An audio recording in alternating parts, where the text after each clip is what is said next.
I was halfway through a business trip when my phone buzzed on the hotel desk. Motion detected, living room. At first, I assumed it was a glitch. The security system occasionally picked up shadows or shifting light. Still, something made me pick up the phone. I opened the app casually, expecting to see an empty room or maybe curtains moving. Instead, I saw my parents inside my house. Not standing awkwardly like visitors, not hesitating. They were moving with purpose. My father paced slowly, measuring the length of the wall with his hands. My mother shifted furniture, pushing my sofa aside as if it had always belonged to her. They spoke easily, comfortably, like people making plans in a place they owned. Then my mother laughed. It wasn't nervous or forced. It was light, amused. And then she said the sentence that made my stomach drop. Once everything is set up, she won't make a scene. I froze. They weren't stopping by. They weren't checking on anything. They were preparing, planning, replacing my life while I was gone. I didn't scream. I didn't call them. I didn't even rewind the clip at first. I just stared at the screen until my chest tightened and my hands went cold. Then I closed the app, leaned back against the hotel bed, and smiled. Not because it was funny, because I had finally understood something I should have realized years ago. My name is Amelia, and for most of my adult life, I've been the reliable one in my family. I built my career carefully, step by step. I work in a professional field that pays well enough for independence. I bought my own house in Seattle, traveled often for work, and never asked anyone to rescue me. My life wasn't flashy, but it was stable, quiet, earned. My parents liked to say they were proud of me, but their attention always drifted elsewhere. To my younger brother, he was the dreamer, the risk-taker, the one with potential, the one who just needed more time, and somehow that time was always financed by someone else. Usually me. At first, it didn't feel like a problem. A few payments here, covering a bill there, helping during tight months. It was always temporary, or so they said. It's just until he gets back on his feet. He'll pay you back. You're doing so well, you won't even miss it. So I didn't make a scene. I told myself family helped family. That generosity didn't mean weakness, that keeping the peace was a sign of maturity. Every time I hesitated, my parents reminded me how fortunate I was, how hard things were for him, how lucky I should feel to be in a position to help. And every time I gave in, I answered late-night calls. I sent money without demanding details. I adjusted plans when they decided my time was flexible. I let boundaries blur because pushing back felt selfish. I believed calm meant respected. I believed silence meant love. My house was the one thing that felt unquestionably mine. I bought it alone, chose a quiet neighborhood, turned it into a place where I could breathe after long weeks of airports and meetings. There was one room in particular that mattered to me, a space I had designed carefully, not for guests, not for appearances, but for myself. It grounded me, reminded me who I was when everything else felt loud. That's why watching my parents walk through it like planners, not guests, felt unreal. Sitting in that hotel room, I replayed the footage again, and again. This time, I turned the sound up. I needed to be sure. Needed to hear it clearly, needed to know I wasn't filling in the gaps with fear. My parents stood in my living room discussing what could be moved, what could be replaced. My father gestured down the hallway. My mother nodded, already redesigning my life in her head. They spoke in calm, reasonable tones, the kind people use when they believe they're being fair. Then my mother said it again. She won't make a scene, she never does. She sounded certain, not hopeful, not apologetic. Certain. That certainty hit harder than the invasion itself, because it wasn't about my brother needing help. It wasn't about poor planning or desperation. It was about expectation. They expected compliance. They expected silence. They expected me to absorb the disruption the same way I always had. I rewound the clip and listened again. She laughed softly afterward like she was sharing an inside joke, as if my willingness to accept things had become a reliable strategy. And she wasn't wrong. I hadn't made scenes before. Not when I discovered money had been spent on things I never agreed to. Not when plans were made that involved my space without asking. Not when I was told, it's easier if you just go along with it. I had gone along with it. Sitting there alone, I finally understood the cost of that habit. This wasn't generosity anymore. It was entitlement. They believed my success meant access, that my home was flexible property, that my boundaries were suggestions. What made it worse was how confident they were that I wouldn't fight back. Something shifted in my chest then. Not panic, not sadness. Clarity. For years, I had worked hard to be reasonable, to be understanding, to be the daughter who smoothed things over. And all it had earned me was the role of silent backup plan. I closed my eyes and let the anger settle. Not sharp, not explosive, but focused. The kind of anger that doesn't rush. The kind that waits. They thought they knew me because I never pushed back. They thought silence meant consent. That assumption was their mistake. Because for the first time, I wasn't thinking about how to keep the peace. I was thinking about how to take my power back. And exactly when they would realize they had underestimated me. I didn't call them, I didn't confront anyone. The old version of me would have rushed to explain, to argue, to beg them to stop until I got home. But that version cracked open in that hotel room. Confrontation wouldn't stop this. It would only teach them to hide it better. So instead, I stayed quiet. And I started working. By the time my flight home boarded, the shock had faded. What replaced it wasn't calm exactly, but something steadier. Purpose. I paid for the in-flight Wi-Fi the moment we reached cruising altitude and opened my laptop. Instead of scrolling or distracting myself, I created a new folder on my desktop. I named it plainly, without emotion, just a label. Then I started pulling records. Old bank statements, payment confirmations, transfers I hadn't thought about in years. Each one had been small enough on its own to feel harmless. Rent covered here, a car payment there. Just this once help that somehow never ended. As the list grew, the pattern became impossible to ignore. This wasn't support anymore. It was dependency disguised as temporary need. And worse, it had been normalized because I never objected. Seeing it all together was sobering, not because of the money, but because of what it represented. Years of quiet expectation, a system built on one assumption, that I would always say yes. That's when something else became clear. My brother never did anything quietly. If he was planning to move into my house, it wouldn't be subtle or private. He wouldn't sneak in and live discreetly. He would want people to see it, to admire it, to believe he had finally arrived. Which meant timing mattered. I watched his social media during the layover, vague captions, countdown emojis, mentions of big changes coming. He was building anticipation. He wanted an audience. I decided to let him have one. While my parents were busy rearranging my home, I was organizing the truth. I didn't exaggerate. I didn't dramatize anything. I just laid out facts in clean chronological order. Numbers, dates, proof. For the first time, I wasn't trying to protect anyone's pride. I was protecting myself. By the time the plane landed, the anger was gone. What remained was resolve. A plan that didn't rely on shouting or revenge, but on clarity. They believed silence meant consent. They were right about one thing. I wasn't going to explode. I was going to let them walk straight into the consequences of everything they had assumed about me. I didn't park in my driveway when I got home. Instead, I stopped a few houses down and walked the rest of the way, observing my own home like it belonged to someone else. Cars lined the street. The front door opened and closed repeatedly as strangers moved in and out. Music pulsed through the walls, loud, confident, public. The house I had built for quiet had been turned into a stage.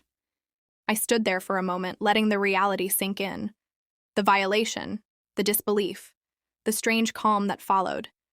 Then I walked inside. The living room barely resembled what I had left behind. My furniture had been pushed aside, lights were set up. A large backdrop covered the wall where my artwork used to hang.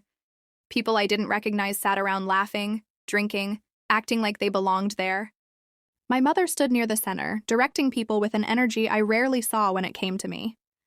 When she noticed me, she froze. "What are you doing here?" she snapped. "I thought you were out of town." "I came home," I said evenly, "to my house." She sighed, already irritated. "We're in the middle of something important. Don't make this about you." That sentence settled everything.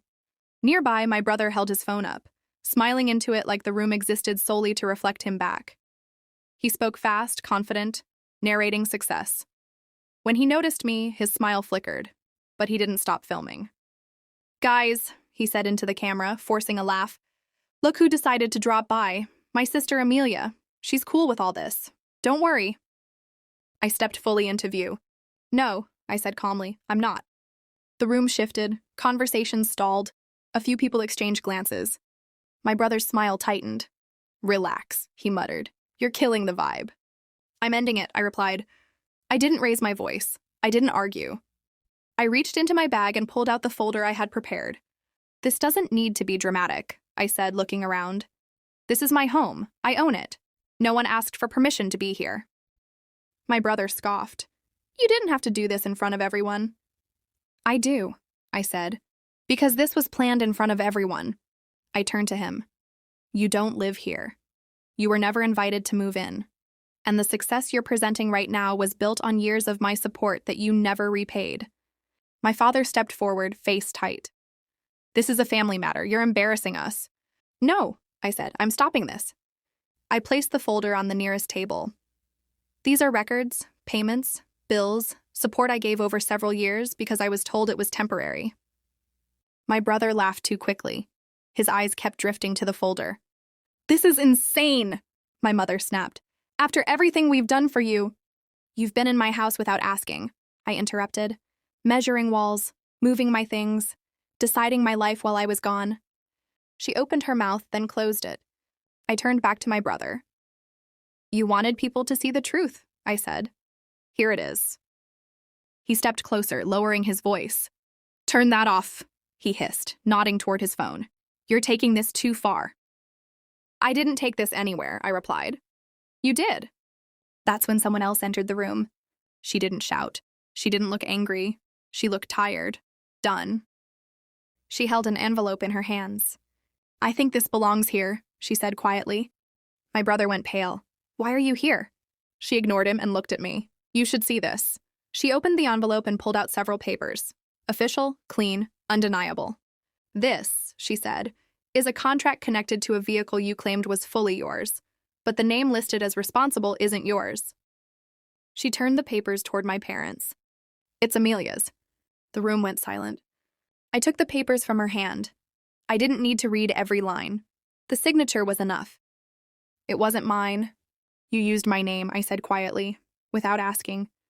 My brother panicked. It was temporary. I was going to fix it. You didn't tell me, I said. You assumed. She wasn't finished. There's more, she said, turning to my parents. Accounts opened without approval. Bills in your names you didn't authorize. My mother shook her head. That's not possible. It is, she replied gently, and it's already affecting you. My father's phone buzzed. He glanced down, then looked at my brother like he was seeing him for the first time. You did this? He whispered. My brother backed away, shaking his head. I was going to make it right. That was the moment everything collapsed. The room felt like it had lost its air. No one spoke. No one laughed. The music still played faintly in the background, but it sounded wrong now, out of place, exposed. My brother stood frozen, eyes darting between my parents, the papers in my hand, and the people who had come expecting a celebration. Not a reckoning. This didn't have to happen, he said finally, his voice smaller than I'd ever heard it. It already did, I replied calmly, just without me. I took a breath and looked around the room. This ends now, I said clearly. Everyone who doesn't live here needs to leave. My mother rushed toward me, panic sharp in her eyes. You can't do this, she said. We're family. I met her gaze. You stopped treating me like family when you decided I would just accept it. She grabbed my arm. You're destroying us. I gently pulled away. No, I said. I'm stopping this from destroying me. I took out my phone and held it loosely in my hand. I'm asking everyone to leave. If you don't, I'll handle this properly. No one argued.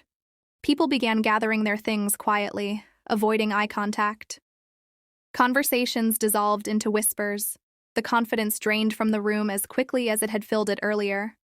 One by one, strangers filed out of my house, the illusion collapsing behind them.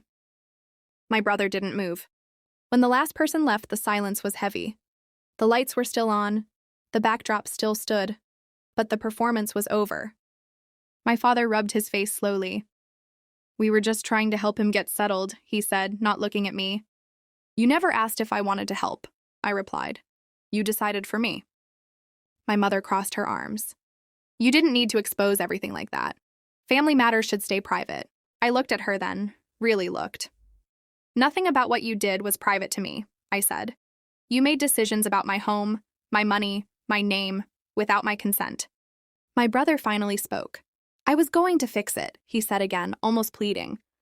That's what you always say, I replied, and I always paid the price. I walked to the front door and opened it. I need you all to leave, I said. Now. They hesitated, but not for long. My parents gathered their things in stiff silence. My brother avoided my eyes as he followed them out. At the door, my mother turned back. You didn't have to choose this, she said. I didn't, I replied. You did. When the door closed behind them, the quiet felt unreal. Not empty. Clear. I stood in the middle of the living room for a long moment, letting the reality settle. Then I began moving through my house, room by room. I pushed furniture back where it belonged, turned off lights, removed the backdrop from my wall. Nothing had been physically destroyed, but everything had changed. The house felt different, not because it was altered, but because it was finally respected. My parents didn't come back that night, or the next day. When they eventually reached out, it wasn't to apologize. It was to explain, to justify, to tell me I had gone too far, that I should have handled it quietly, that I had embarrassed the family. I didn't argue. For the first time, I didn't feel responsible for repairing something I hadn't broken. My brother disappeared from view almost immediately. The posts stopped. The confidence vanished. Without access, without an audience, there was nothing left to perform. As for my parents, the consequences they had always assumed I would absorb were now theirs to face. And I didn't step in to soften the landing. I walked through my home again that evening, slower this time, straightening a shelf, adjusting a lamp, reclaiming each space deliberately. For years, I had believed family meant endurance, that love meant patience without limits, that if I stayed quiet long enough, things would improve. I was wrong. Family isn't built on entitlement. Love isn't silence. And boundaries aren't cruelty. Walking away wasn't punishment. It was survival. My home is calm now, and so am I. If you've ever had someone cross your boundaries and expect you to accept it simply because you're family, know this. You're not selfish for saying no. You're choosing yourself. And sometimes that choice changes everything.